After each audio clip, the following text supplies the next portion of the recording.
I think there's a responsibility on all of us to dream of a beautiful future. It's vital and essential, and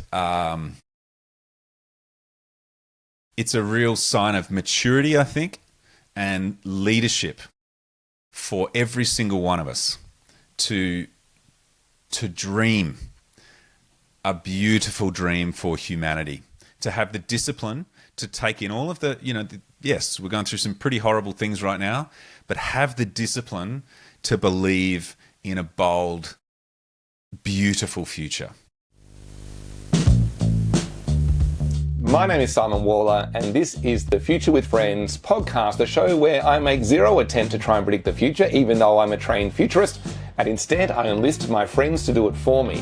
Thankfully, I have some very smart and insightful friends. Some of them are best-selling authors. Most will be considered leading thinkers in their field of expertise. I guarantee that every single one of them will have compelling and unique insights to share about what might happen next. Each episode, I invite a friend onto the show to explore the future of anything that they would like. I then task them to go away and create a short scenario about that future set at least 5 years from now, something that captures their hopes and dreams or maybe their fears and concerns. And then over the course of the show, we dissect that scenario. We start to think about the critical uncertainties, the alternate possibilities, and the decisions that we can make today to create the future that we want tomorrow. Welcome to The Future with Friends.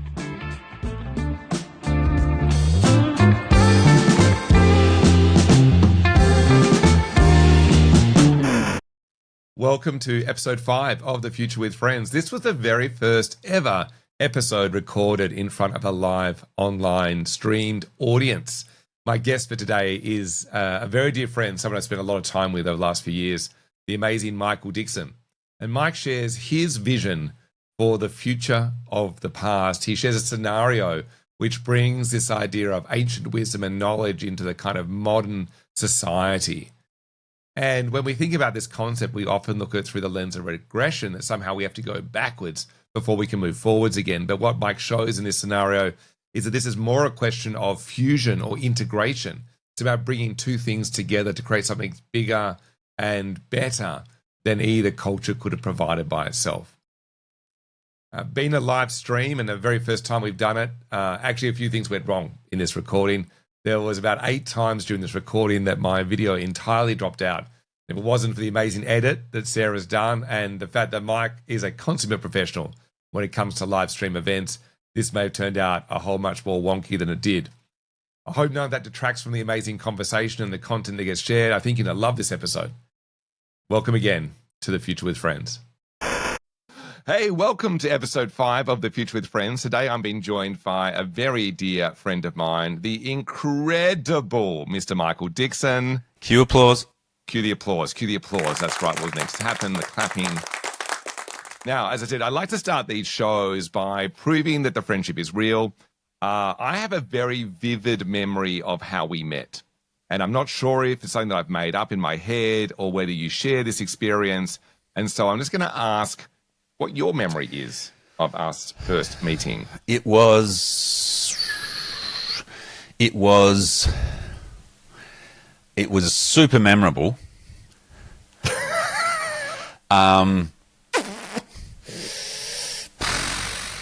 Remind me again. Okay. So here's my memory of it. So you had just joined Thought Leaders, which I've been in for a little bit of time. We were at an event in like in the city, in the CBD in Melbourne. And I'd been out for dinner that night, and I was out with Amy Scott and Lisa O'Neill, and I think some other, maybe Adrian Medhurst. And we'd gone out for dumplings. And I remember it being a wet night, and the streets were wet, and we kind of come out, and then in the alleyway, we saw, it was like 2 gangs from West Side Story meeting. I remember this. And you were there with your gang, and I'm guessing in your gang would have been Jason Fox. Patrick Hollingworth. Maybe Patrick Hollingworth. And it was like these 2 gangs kind of met across the street. And I remember you from that day because you were very much the coolest addition to the Thought Leaders program that we'd seen. And I was like, oh my God, there he is. And we kind of locked eyes, and the rest is Let's history. drill down on that and just for the listeners at home, talk about how cool I am. Let's not. So anyway, that's my memory. And obviously since then, we've done some amazingly cool things together. We've hiked through New Zealand. Most recently, you hosted and emceed with your band my wife's 50th birthday party, which was absolutely epic. And along the way, though, what I've noticed is that you have developed, maybe always had, a very deep interest in, I suppose, a form of like shamanism and kind of indigenous knowledge. Where does that stem from for you? Well, I would say it's original wisdom as opposed to just merely indigenous, because that might lead us down a particular path of thinking of a contemporary version of what indigenous means. But thinking about wisdom or intelligence or a knowledge and a knowing that is instinctual and innate into all of us as human beings that perhaps in modern contemporary Western life we've forgotten. And so I've always been fascinated by things that maybe can't be explained by reason or logic or science or et cetera, et cetera. It's certainly served me well in terms of the arts, my background in the arts entertainment sector. So being in that, space where magical, mystical things happen and you can't quite articulate it, but that's perfectly fine on a bandstand, or that's perfectly fine when you're creating art with people or with yourself. It comes with the territory. So I guess through that and then bleeding out into everyday life, it's just always been there for me. I've always had a deeper connection to something more vast and more vibrant than merely what is in front of my face at any one time. And so even if you can't kind of articulate, like you say, there's always been there. So it's always been something that you have noticed or kind of can think of in the background. But it's certain, somewhere along the way, though, you've certainly brought it more into the foreground of your life. Like you've spent some time, working on this aspect of your being. Is that a fair enough? Yeah, and you could even say that maybe I brought it in, or maybe it brought itself to me. In that, that's this. I love to say it's this mystical dance between choice and chance. Where is it me bringing these things closer to me, or is it me allowing the world that has been screaming at me, and I think screaming at all of us when we're kids and we're just in that beautiful lucid state and we're playing and we're talking to trees and we're so much more attuned to a richer experience of existence. And I managed to retain that as I grew up. I think because of my background in the arts and spending a lot of time in nature, that I just never really put it in a box and put it aside and grew up essentially. And now it's become really foundational to the work that I do and the life that I live, and more recently the joy that I'm feeling even in amidst this very difficult, challenging, uncertain time. And so what are like the practical things like that you have done in terms of that exploration? How have you kind of really tapped into that I suppose that experience and that knowledge? My mother was pretty good at putting the right books in front of me and finding alternative ways of perceiving the world and interesting thinkers and stuff like that. Again, the arts, anyone involved in the arts, music, dance, theatre, culture, there's always an undertone, an undercurrent of that, of something more. And I travelled an awful lot through my 20s and early 30s, and I think that there's something powerful and magical that happens when you are on voyaging around the world, and just the mystical, the mythical seems to show up when we're outside of just the daily routine of modern contemporary life. And then more recently, in the last 4 years, I've been working with a woman in the States called Dr. Marty Spiegelman, who has been working with Indigenous cultures right around the world for the last 40 odd years. And she works a lot more recently with the Quechuan in Peru, and a beautiful crew of people. Cass Spong, I can see, is online with us. She's in a group with me, and we get pretty deep and pretty out there into accessing and learning about these technologies that Marty would say are original wisdom. Yes, a lot of Indigenous cultures around the world are still using these, and a lot of Western science is starting to, well, for a long time now, but particularly it's getting more and more in the general public, this idea of, wow, there might be more to this that we've known. There might be stuff that we don't need to keep discovering. Maybe it's about reclaiming and reawakening to and remembering things that we perhaps have already known. And so that's where we've come to this idea of the future of the past. Nice segue. Yes. And so obviously through your work with Marty, I got introduced to her, and I spent a year and a half or so working with Marty as well. And I remember the way that she almost framed it was that, there are these technologies, these ancient technologies, these ways of being. And, but the real struggle is a lot of the tribes that still practice these in their original form struggle to understand necessarily how they be reapplied in the modern context. And in some ways, I see that's what the focus of your scenario is. It's kind of like, what would it actually mean and what would it actually be like if we were to embrace some of these technologies and apply it in day-to-day work and life at some point in the future? Is that a fair enough summary? Absolutely. It's something that we talk about a lot, and perhaps without giving too much away before I read this scenario, is what we can trip ourselves up a little bit in thinking, oh, it's about going back. It's about becoming a Luddite. It's anti-technology, or it's anti, the future. But really it's about an integration. It's about how we can access the best parts of the past and bring them into the now to shape tomorrow and, 10, 15, 100 years from now. As a beautiful way of widening the palette in which we can paint this masterpiece called humanity, as opposed to going, nope, that's not relevant anymore, that's too old, or we need to throw out everything that we're doing right now and start again and go back to living in farms and, sitting around campfires. That's cool, but it's also cool that we can use technology right now to talk to people all around the world on LinkedIn, and so it's really about integration. Yeah, well, we'll dive into that a little bit more, obviously, after you've shared your scenario. One last question though before you jump into it: what time frame are we looking at here? When is your scenario? 2049. And is there any particular significance around the time frame or the day? Why did you choose that particular time? It was 1 year before 2050.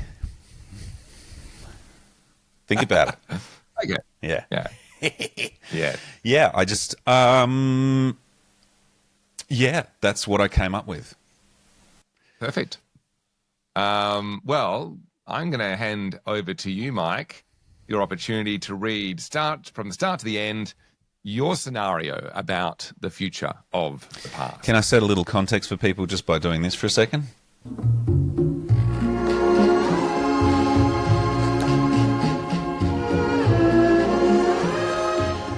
Hey? Yeah. Oh, yes, of course you can.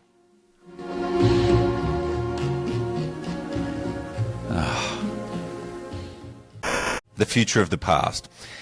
It's 2049, and Melbourne doesn't look smarter, it feels wiser. The rooftops are gardens now. Tram stops double as listening stations, and on clear nights the city breathes in rhythm with the Yarra. People don't rush so much anymore, not because we've slowed down, but because we've tuned in. The shift began 7 years ago in 2042 when the global synesthetic census shocked the world. Over 60% of the population tested positive for what science used to call non-ordinary perception. Suddenly, things long dismissed as fantasy, plant telepathy, ancestral memory retrieval, navigating by stars in the broad daylight were being documented in peer-reviewed journals. What followed wasn't panic, it was possibility. Governments for the first time began legislating for consciousness. And in 2045, the World Wisdom Accord ratified what would become a turning point for human culture, the rewilding mandate. From then on, every child on Earth was required to be fluent in at least 3 ancestral intelligences by the age of 12. Things like dream dialogue, emotional resonance sculpting, soil-based storytelling, sky song navigation, or multi-species diplomacy. School changed, work changed, but more importantly, reality changed. This wasn't a move backwards, it wasn't regression, it was reintegration. As Nikola Tesla, now quoted in official policy documents, once said, The day science begins to study non-physical phenomena, it will make more progress in one decade than in all the previous centuries of its existence. This is that decade. The challenge now isn't climate or war or runaway AI. Those systems have found new balance through relational thinking. The real tension of our time is ontology. What is real when science validates the metaphysical, when telepathy is measurable, when intention shapes crop yields and your dreams send memos before your inbox does. Which brings us to Juno Hale. She's 38, lives in the greater bioregion of Birrung Werribee, which used to be called Northcote. She was once a high-performing strategist in a global consultancy, decoding systems and forecasting complexity. Now she works as a pattern listener at the Sensory Intelligence Bureau. She builds operating models based on the blooming cycles of native flora, consults on policy using lunar data, designs meetings that begin with scent, including bird calls, and close in poetry. She's not a mystic, though her colleagues might say otherwise. She's a systems thinker, but her primary instrument is perception. She says she owes everything to two things, the rewilding curriculum and a strange little podcast she found from 20 years ago called The Telepathy Tapes. Nod to anyone. Go and check out the telepathy tapes. It features non-verbal autistic children who could communicate entire languages through presence alone. That podcast broke something open in her, or maybe it reconnected something. In late May, Juno walked barefoot across her team's open-air studio, which was formerly a co-working space, now a lush research garden. She carries a jar of rain-infused myrtle oil for the morning's alignment session. Her clients are a group of AI ethicists from an agricultural tech firm. Their drones are flawless, their sensors pristine, but something strange is happening. The plants have stopped coordinating. They've run the diagnostics. It's not a code issue. It's a relational breakdown. Juno breathes in the oil. She places her hand on the soil-grown map laid out before them. A vision flashes. Fences. Scarred land. Generational trauma. Tilled deep into the earth. One of the engineers begins to cry. This isn't about tech. It's about trust. They recalibrate the drones, not for speed or accuracy, but for tone. They adjust the hover frequencies to something more harmonious with root song. Within weeks, the yield returns. Stronger, sweeter, synchronous. Later, Juno will teach a masterclass at the university called Embodied Cognition and Non-Human Feedback Systems. But right now, she's watching the wind stir in the magpies, wondering if their flight pattern carries the next message. Because in this world, messages don't just come in words, they come in rhythms and in resonance. This is the future of the past, not nostalgic, remembered, not mythical, measurable, not backtracking, but reawakening. A future where the tools of the past, sensation, rhythm, story, intuition, are no longer dismissed as soft skills, but recognized as the primary instruments of societal design. Where we don't accelerate, we expand. Where we don't scale, we deepen. Where we don't just solve, we speak with the world, not at it. From cognition to communion, from noise to nuance, from the myth of control to the music of participation. Simon, this isn't utopia. It's the next natural step. And all we had to do was remember.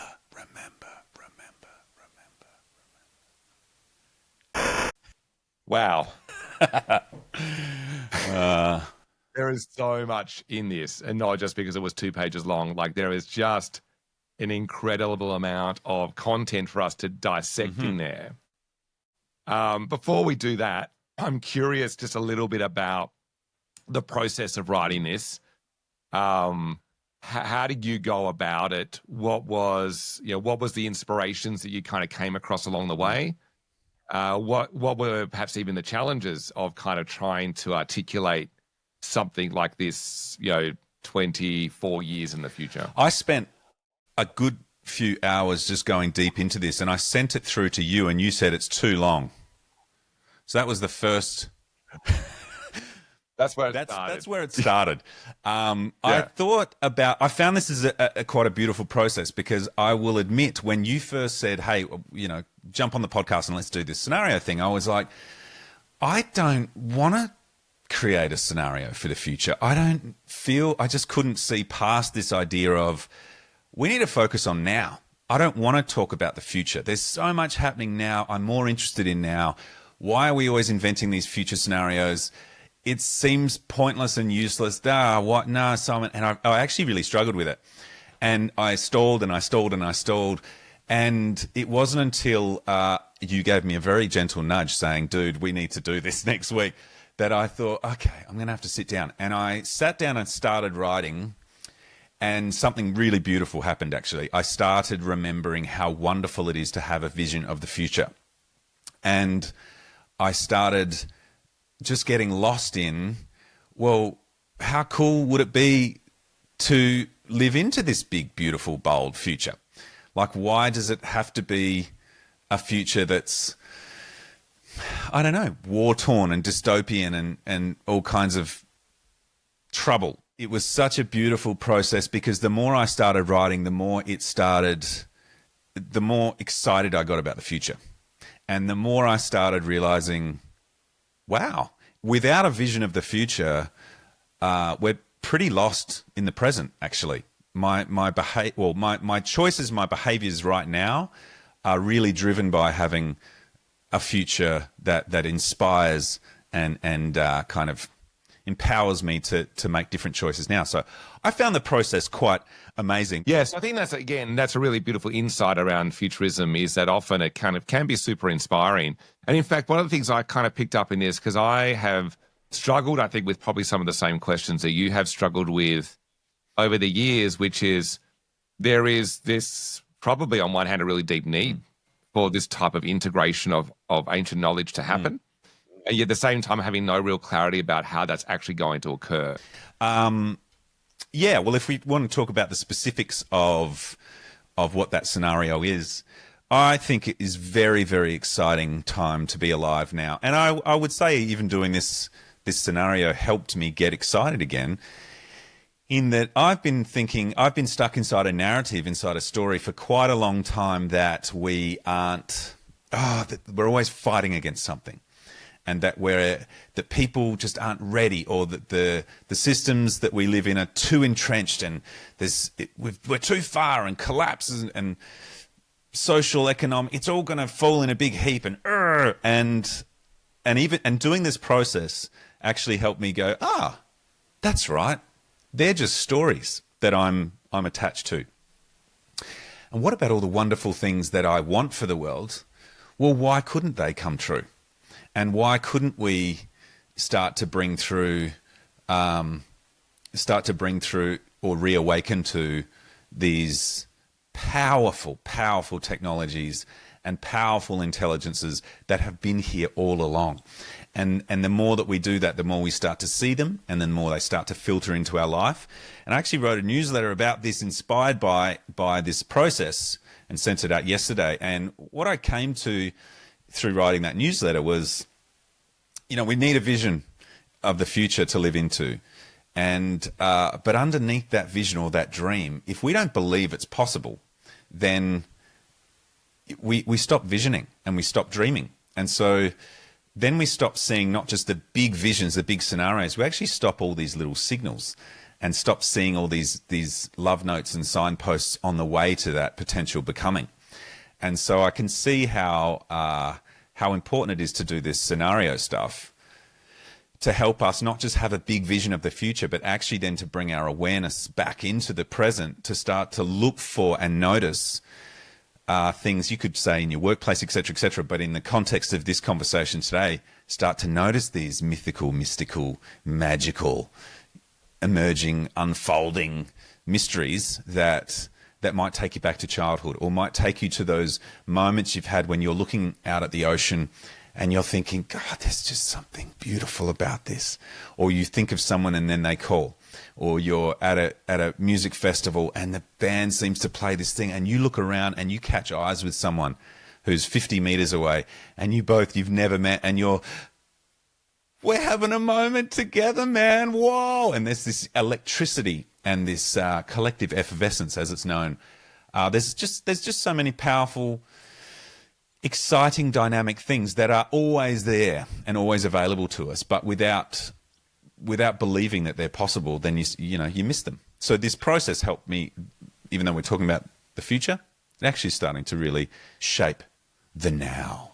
Yeah, well, one of the things that came up for me when I first read it was it starts at this point of 2042 when you talk about the global Synesthetic. Yes. census, right? Yeah. And my immediate question was, I wonder what happened before that. Mm-hmm. Like, this concept of, what are those signposts? Now, what were the things that happened over the kind of next 15 years or so that allowed us to go from this current position that we're in, where certainly there are some kind of weak signals around the value of kind of ancient knowledge and indigenous wisdom, and even within an Australian context, even just a broader acknowledgement of how incredible it is that a society could live in harmony with an environment for 50,000 years, and there has to be something we can learn from that. There just has to be. So the growing acknowledgement of just that as a concept. So how do we get from this point now to the point in 2042 where this has blossomed to this point? And again, I don't know whether that's something that you thought about, but it made me start to kind of touch on questions around it would really require us to, maybe there's actually a weirdly positive role for things like AI in this space where it becomes smart enough to almost point out to people to go, yeah, I know, but the whole problems that you're having, what it's really about is the stuff that you've forgotten. Oh, absolutely. And Steph's made a good comment that I want to feed into what you've just asked as well. I find this topic so interesting. There's such a tension because there's a face-palming reality that these technologies and wisdoms need to be validated by white Western science before they're accepted. Absolutely. And in capitals for those listening on the podcast, there's also the layer that some of these ways of understanding can be taken by bad actors and either completely misappropriated or commercialized and or used in the wrong way and cause harm to people. And that's very true too. And if we were to consider what happened up until 2042, I think an acceleration of what Steph is talking about there, in that, yeah, we're probably going to see even more horrible abuse of technology and even more horrible abuse of the environment and more division and it's just going to crescendo into this beautiful collapse. And that collapse might not be in a dystopian type of way. It might be in the regenerative sense of a bushfire going through a landscape in which, at face value, you think, oh my God, this is horrible. A bushfire is terrible. That we want to avoid bushfires at all cost. And yet now many of us know, oh, wait a second. Indigenous Aussies have been working with fire for tens of thousands of years. It's actually a tool for regeneration. And there are some types of trees. I was in the southwest of WA earlier this year. You're from WA, Simon. I think it's the kauri trees, the big ones. They only grow in the ash after a fire. And these become, 300-400-year-old trees. Check me on that, AI. I'm cherry picking details here, but I know that there are those big, massive trees that grow forever. They only grow after a fire. So you could say, metaphorically speaking, we might be entering into a beautiful period of bushfire in which the science our attachment and our addiction to logic and reason and science just can't hold anymore. It's so brittle that it breaks, and eventually everyone goes, you know what? I've known this all along. I mean, the only way forward is actually to surrender to love and light and beauty, and inside of the ash, the phoenix rises. And so maybe leading up to 2042, it might be a pretty dicey time. But after that will be the most glorious time humanity has ever known. Yeah, this is something when we very, very first spoke about doing the podcast and we touched on this topic, and we talked about that, like, what were the timeframes required for something like this to come into reality? And we discussed about that. Like, if you're talking about cultural changes, they often happen over very long periods of time. And, it might have been that it was required for us to talk about this in a time frame that was more like, 2100 or, 2149, if you wanted to choose a number that wasn't a round number. But, like, the alternative to that is there is some form of a collapse that happens that leads us to this kind of more like a realization faster. And I actually really like about this because when we first talked about it, my version of the collapse included a lot more preppers, basically. Well, they're there. They're Yeah. happening. I don't think it's going to take 100 years. I think it's going to be in the next 5 to 7.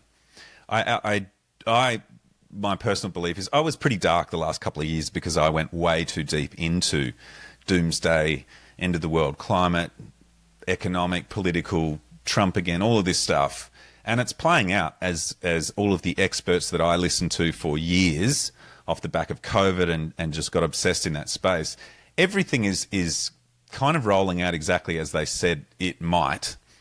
But what I find now really important is to think, okay, we might have a dicey few years, but what's on the other side of that? And what we largely get fed through Hollywood or through even getting stuck in the doomsday preppers conversation is that, well, after that it'll be horrible, scorched earth, Terminator 2, blah, blah, blah, blah, blah. But what if after that it's just astonishing? What if after that we find some incredible technologies that are both harnessed through our, this deeper human knowing, fused with modern, tactile technologies that then we can regenerate old growth forests in 5 years as opposed to 500. And I'm not saying that we put all our eggs in technology, but I'm saying if we had more of a conscious awareness, if we were tapping into intelligences like those of an old growth forest, integrating that into the kind of technologies that we're working with now and building things and blah, blah, blah, then the future looks astonishing. It looks absolutely incredible to think, wow, we could have this beautiful, fertile, inclusive, creative, dynamic way of being. And I think I talked about it in that final edit as well, where it brings us to a place where we get to completely redefine what it is to be human and to be alive. And it's not about going back to, living around campfires. It's about, wow, we just, I don't know. I find this incredibly inspiring. But I don't want to sound like a YouTube conspiracy person. But when you do look back and you try and put aside all of the noise, just look at the pyramids. It's pretty astonishing what happened way back then. We still don't know how. You got Christmas Island and these big, amazing... Easter Island, Easter Island, sorry. You've got, you've just... all the Mayan stuff, the Incan stuff. You've got, in the Amazon, these plant medicines that have to be, roots cooked at a particular temperature for this particular amount of time, blended with these leaves from another part that have to then wait for a seeding thing to do.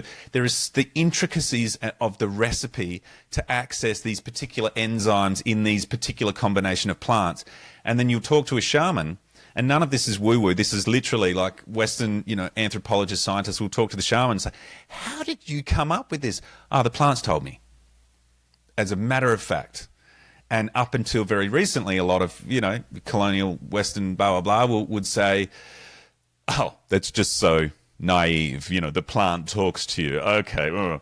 But there's a lot of wisdom in that. We just can't hear the plants. We've forgotten. And if we can start to return to that kind of intelligence, that kind of relationship and awareness and perception of the world around us, wow. And I'd even say, while you're resetting again, I access a lot of this stuff intuitively, and I think we all do. We just don't have a name for it. So in the work that I do, I love bringing groups of people together and shifting an energetic state, going from the start of, an experience into the end, and helping create a space where people get to come to their own moments of epiphany or moments of connectedness, or, they're remembering things or they're visioning into things. And there's practical ways of doing that in terms of like the onboarding of the event or this or that, or how we set it up, how we set the room up. But a lot of it also is this intelligence, this field that I've learned how to access. And I think I had it naturally, but I never lost it. And now I get to bring a whole new lens to this. And that's the thing that's making the difference. It's not doing courses on how to speak effectively from stage and how to, at every 7 minutes, make sure that people share amongst themselves. It's none of that. It's a completely attuned awareness and a partnership with the unfolding present that enables me to create these kind of spaces. So I know I'm drawing on this intelligence as it is, as I'm sure many people out there listening are doing things that if others were like, how do you do that? And they try and explain how they do it, it might be difficult for them right now. But there's this intuitive knowing, there's a relationship that they've built in some way with another kind of intelligence that's giving them an edge or giving them a unique way of adding value to the world, which is very exciting. And now a word from our sponsors. Prioritize the meaningfulness of the journey over the speed of getting there. Find your way at meanderpaths.net. Meander. We help you arrive at meaning. One of the things that so when I started working with Marty as well, one of my kind of, I suppose, precursors to that was this feeling of, I can understand the sense of us getting further away from our understanding of nature. And for me, it was when we started looking through things like the metaverse and digital representations of the natural world that by definition are an approximation, and really quite a poor approximation in terms of the richness of the colors, but the vibrancy of the scent and all these other things. So I was very aware that we could move further away from it. It only also makes sense that we could move further into it. Mm-hmm.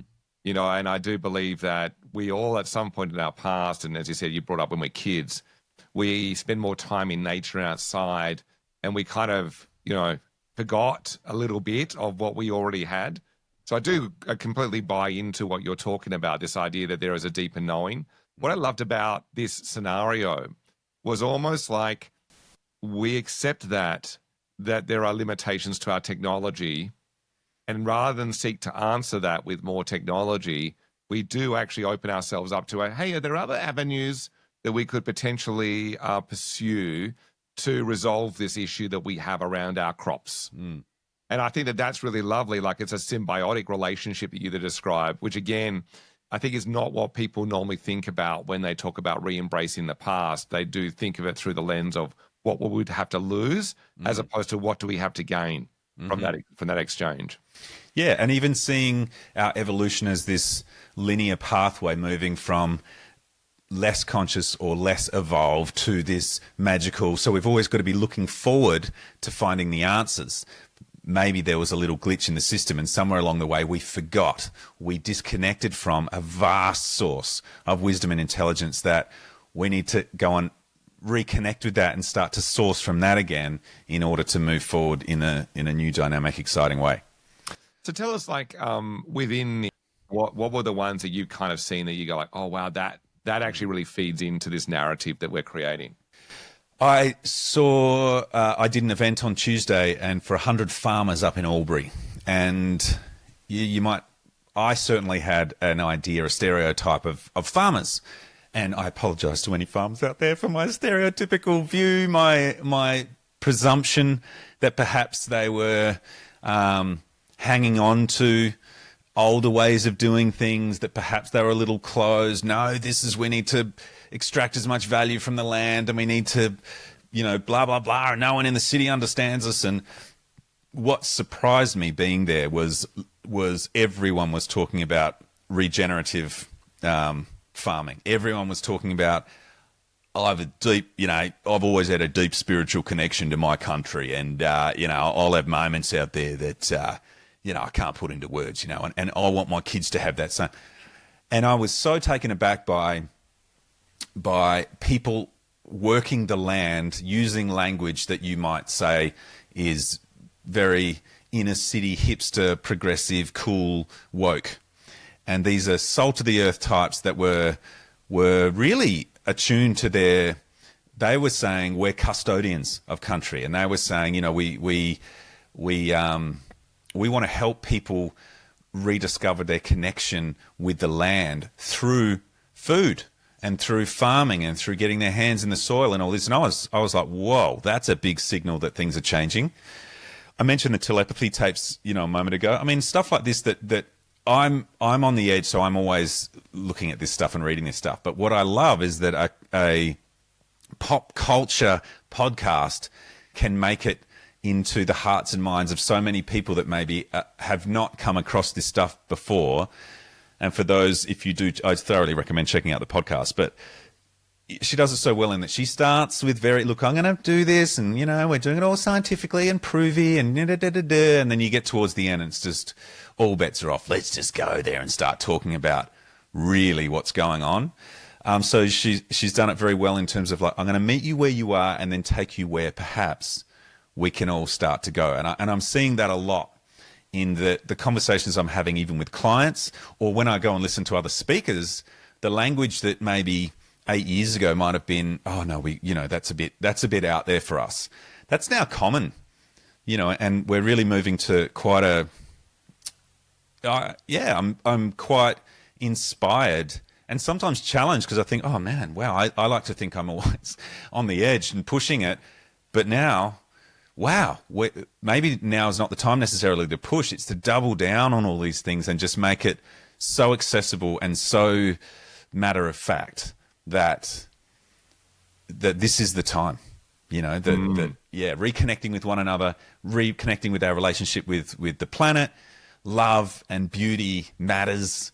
You know, how you feel at work is just as important as, well, it's not just as important as what you get done at work. It's actually the source of your work. I'm about to relaunch my new brand and website and stuff like this. And one of the core premises, the core premise that I talk about now is that we often think that this idea of coming alive, of feeling vibrant and alive and lit up, is something that happens after we've attained a certain level of success, or it's the result, or it's an outcome of all our efforts. But actually, it's the source.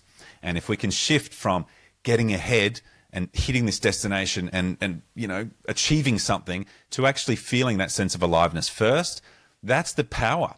That's the propulsion forward. That is the thing that actually then delivers the success or whatever it is that you're looking for. And I see this coming up more and more too. I see these signals everywhere where people are starting to choose work that it's not as obvious as just, I want flex working, or I want to work 4 days, not 5, or I don't want to come into the office so much. It's deeper than that. It's, I don't want to be around people that diminish my value. I don't want to, I don't mind wearing a suit, but I don't want to wear it all the time because that's not who I am. Or I want to, I want my company to care about its supply chain. Not because of whatever, because I deeply care about the supply chain. And so they're making decisions about where they choose to work as a result of that. And I think you can go on one hand, they're hugely personal decisions people are making, but ultimately they're very universal decisions. They're kind of saying, I'm not going to do this because I believe in us and I believe in a bigger future for all of us. And so I'm going to actually say no to that and start to find and forge a new way, which is very cool. Yeah, I'm not a big fan of, like, the generational segregation of, X, Y, Z, millennial, etc. But I do believe that younger people in society have grown up with a much stronger sense and understanding of the environmental and climatic challenges that we face, and are less willing to enter into the existing corporate contract that many people, perhaps even of our generation, almost find themselves a little bit stuck in.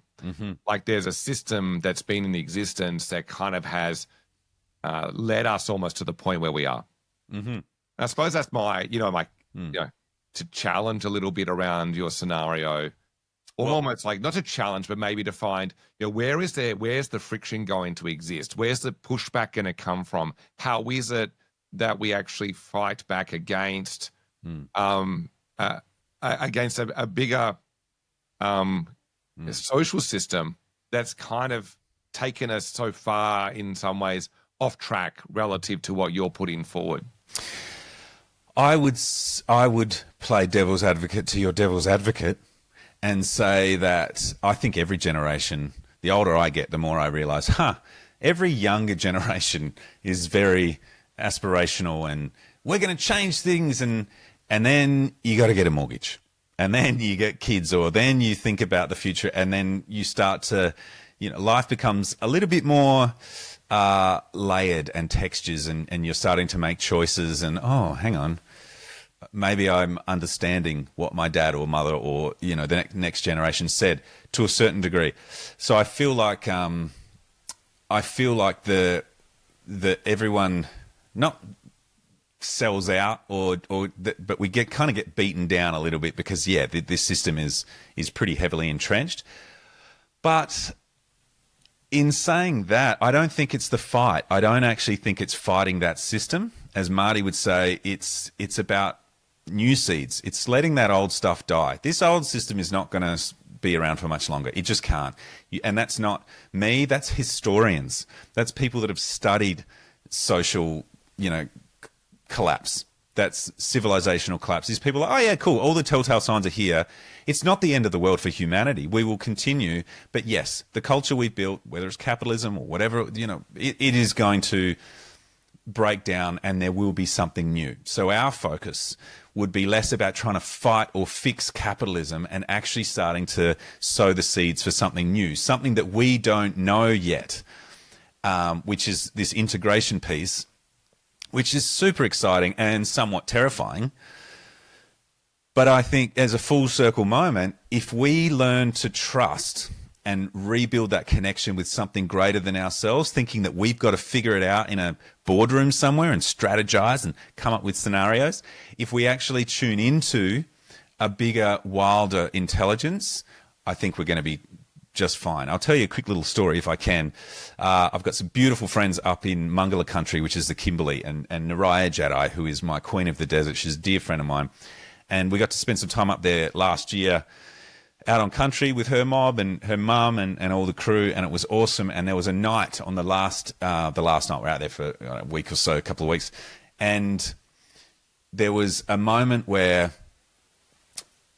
there was quite a kind of a few known personalities came towards the end of the time on country, and I think it was their way of saying, thanks, I'm being here, and one of them was a very famous musician. And so they got the guitar out and started playing a few tunes, and that was cool.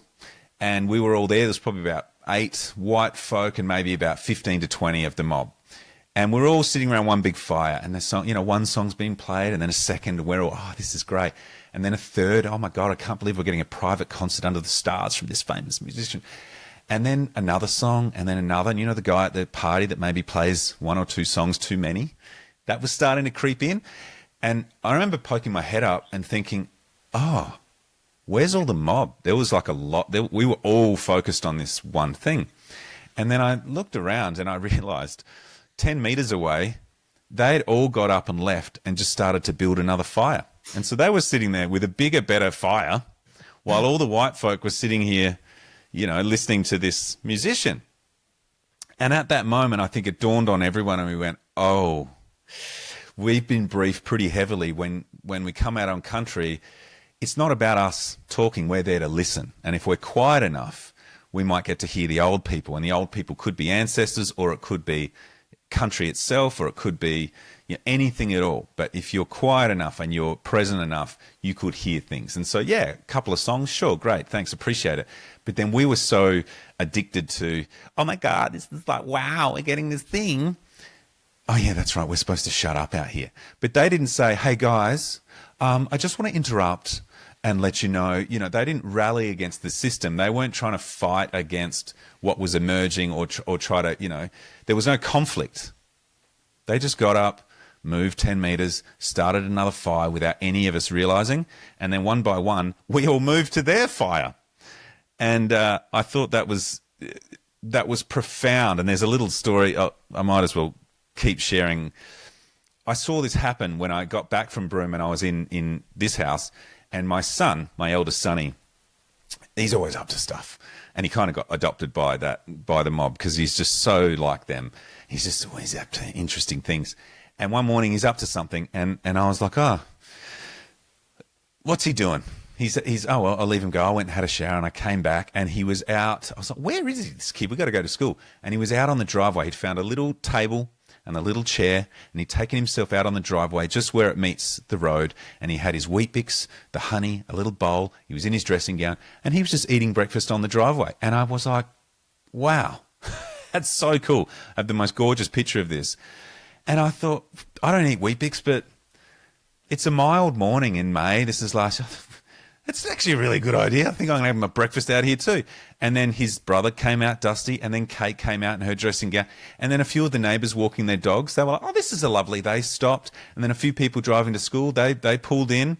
And he somehow built community by just taking a few steps that felt like the most natural thing he could do. He didn't stop and say, hey, Dad, would it be okay if we had our breakfast out on the street? And here's my 10-point plan on why I think that's a good idea. And I've actually strategized a few scenarios. And, you know, if we were to look at the sunlight that's coming in and we look at my performance at school, I think it's probably going to be a good...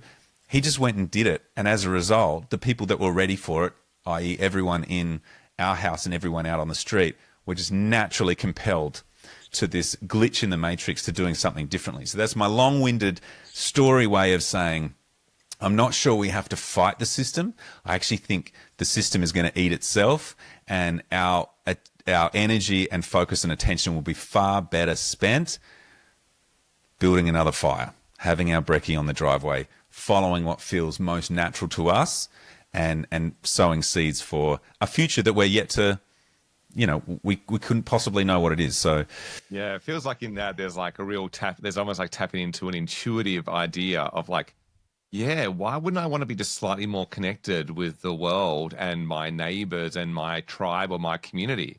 Why would I want to hide myself away behind this door and the closed curtains? And, you know, like I think the, you know, even in the podcast episode last week with Cole, you know, he really talked a lot about the naturalness of tribal living and communal living and how we've almost forgotten that a little bit. And I kind of hear that a little bit in that story. It's like, even just in a very small way, how do I bring myself closer to my community? You know, and I'd even say, bring it back to like a work context or events in which we spend a lot of our time. People will always say, oh my God, it was so amazing. I got to meet this person in the coffee line. Or, oh, we bumped into each other on the way to the event, and then it turns out we were in the same group and da-da-da-da-da. If you go to an event and you've got an agenda, you've got your idea of what you want to get from the experience. And that can be a real blocker to what you could possibly get to the experience. But if you show up and you're open, you're fully participating, you're alive, and you're willing to give that energy, give that intention, like I'm here to give, to contribute, to see what's unfolding, then no doubt every single time that serendipitous, you know, synchronicity of the universe will present itself in all kinds of surprising, delighting ways. And you will have conversations you could never possibly have had, met people you never thought to meet, that will then go on to form something stunning that you couldn't have even imagined on your agenda.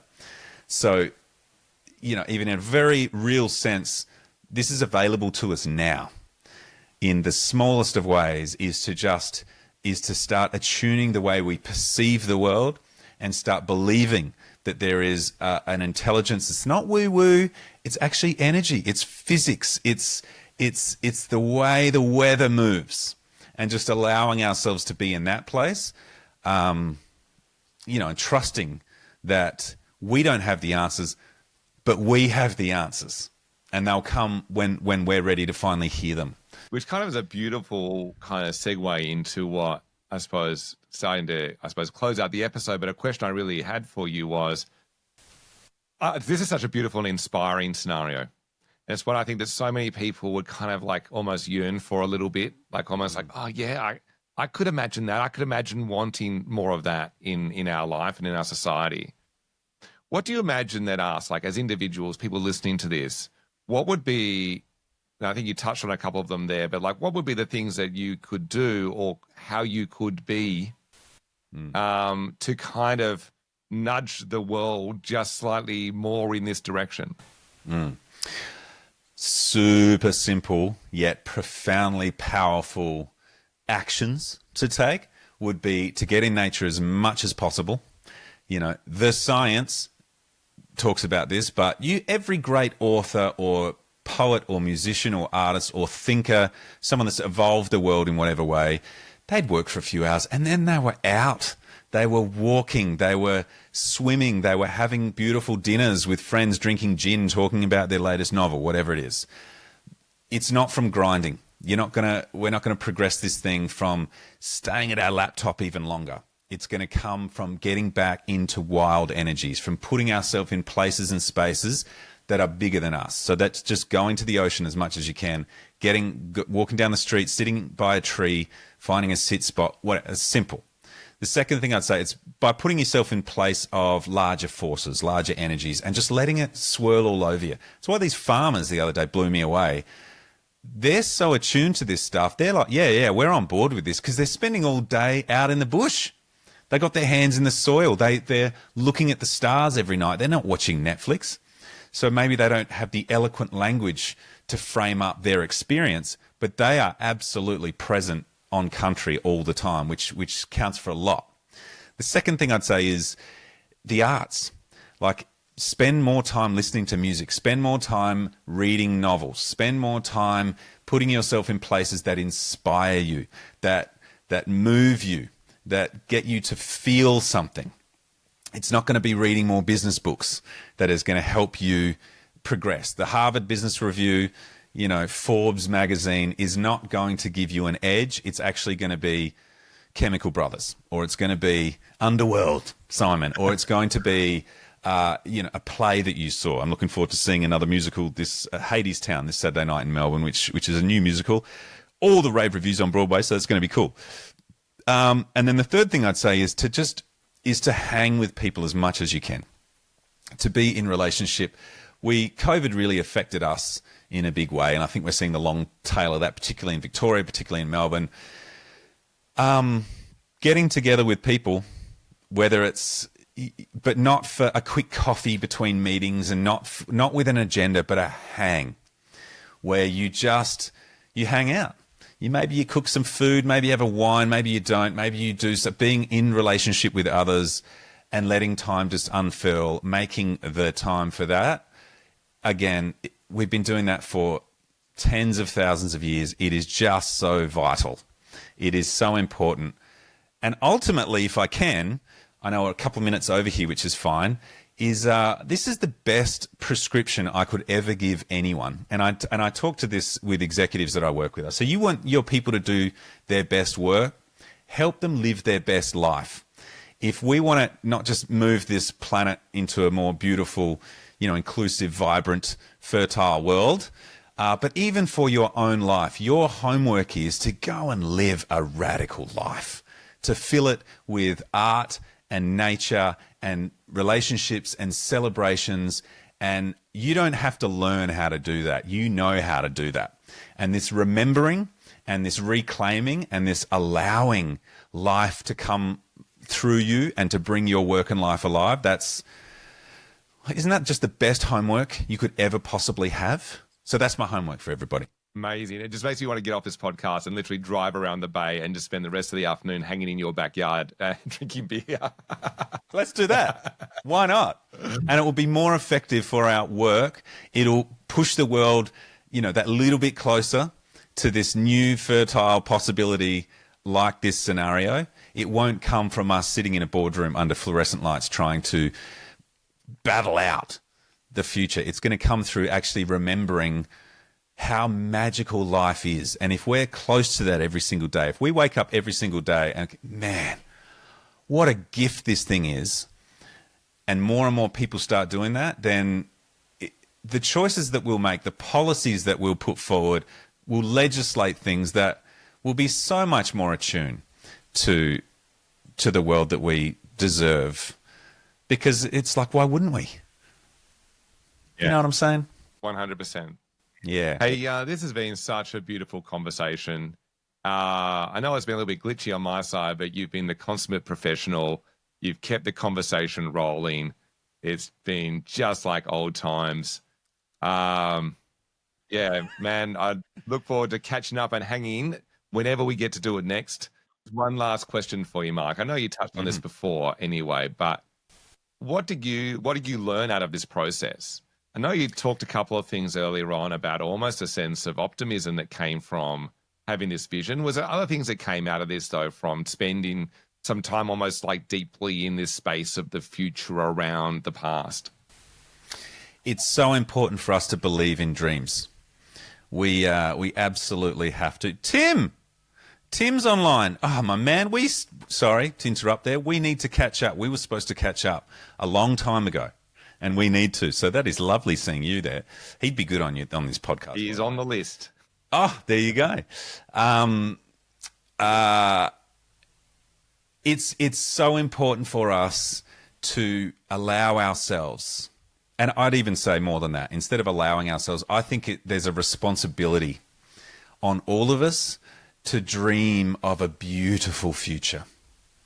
It's vital and essential, and